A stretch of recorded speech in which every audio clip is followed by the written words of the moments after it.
എന്ന് അവൻ നമ്മുടെ മാതാവോ പിതാവോ പറയുന്നെങ്കിൽ അതിന് പിന്നിൽ അവൻ ഒരു കാരണമുണ്ട്. അവൻ ഹല്ലേലൂയ അത് നിങ്ങൾ അനുസരിക്കുവാൻ തയ്യാറാകണം.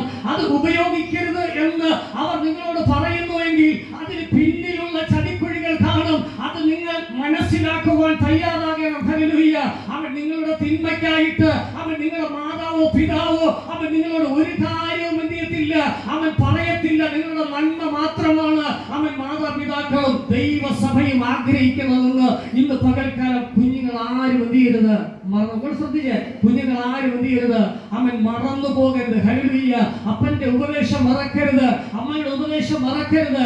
അവൻ അവരെ അനുസരിക്കുവാൻ അവൻ കുഞ്ഞുങ്ങൾ തയ്യാറാകണം. ഹല്ലേലൂയ അവൻ പുറപ്പാട് പുസ്തകം 20-ാം അധ്യായം 12-ാം വാക്യത്തിൽ അവൻ ഹല്ലേലൂയ ഇസ്രായേൽ ജനത്തിന് അവൻ കൽപ്പന കൊടുക്കുമ്പോൾ അവൻ ഹല്ലേലൂയ അവിടെ ഒരു കൽപ്പന നമുക്ക് കാണുവാൻ കഴിയും. വായിച്ചാട്ടെ 20-ന്റെ 12-ാമത്തെ വാക്യം.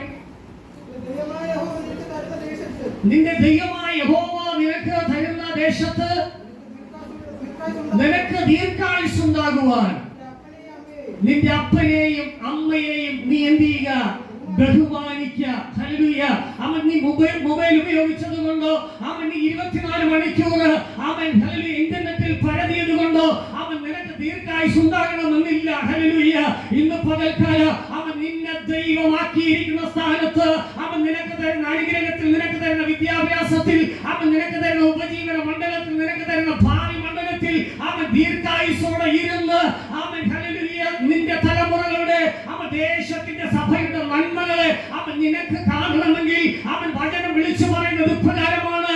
അവൻ ഹല്ലേലൂയ നിന്നെ ആക്കുന്ന ദേശത്ത് നിനക്ക് ദീർഘായുസ്സ് ഉണ്ടാകുവാൻ നിന്റെ അപ്പനെയും അമ്മയെയും എന്ത് ചെയ്യണം, ബഹുമാനിക്കണം.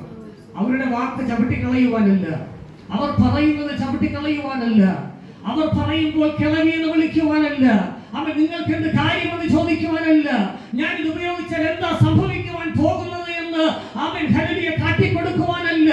അവൻ ഹല്ലേലൂയ അത് ഉപയോഗിക്കണമെന്ന് പറയുമ്പോൾ ഞാനിപ്പോ കാണിച്ചു തരാമെന്ന് പറഞ്ഞ് അവൻ ബ്ലൈഡും കത്തിയും എടുക്കുകയല്ല. അവൻ ഹല്ലേലൂയ എന്നാൽ അവൻ നിന്റെ ജീവിതം ചിലപ്പോൾ അതോടുകൂടി തീർന്നേക്കാം. ഹല്ലേലൂയ എന്നാൽ ഇന്ന് പകൽക്കാലം തിരുവനം വിളിച്ചു പറയുന്നു, അവൻ നിനക്കൊരു ദീർഘായുസ്സുണ്ട്. അവൻ ഈ ഭൂമിയിലായിരുന്നു കൊണ്ട് അവൻ നന്മ അനുഭവിക്കുവാൻ, അവൻ നന്മ കാണുവാൻ, അവൻ ദീർഘായുസ്സ് തരുന്നൊരു